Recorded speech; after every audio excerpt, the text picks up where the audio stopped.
Untuk menghormati bulan suci Ramadan, Dinsos Kota mulai menertibkan anak jalanan dan pengemis. Heri Aprian, Kepala Dinas Sosial Kota Palembang mengatakan, jumlah anjal dan pengemis selama bulan puasa meningkat 100%.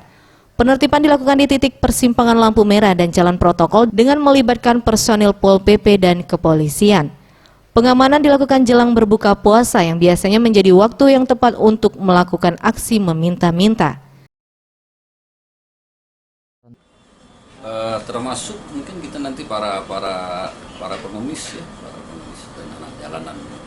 Jadi menjelang Ramadan ini tugas rutin yang harus kita tingkatkan dari tim penjangkauan kita.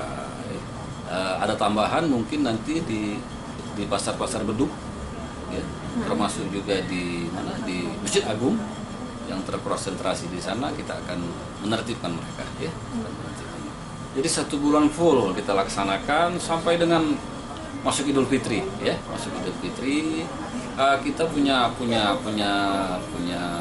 tim penjangkauan, nanti kita beri ada tambahan tim senja, ya, tim senja.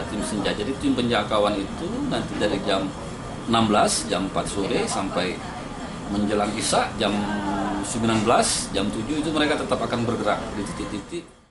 Bukan hanya berasal dari Kota Palembang, dari luar Kota Palembang juga banyak yang datang untuk melakukan pekerjaan ini selama bulan puasa. Tim Liputan, Sriwijaya TV.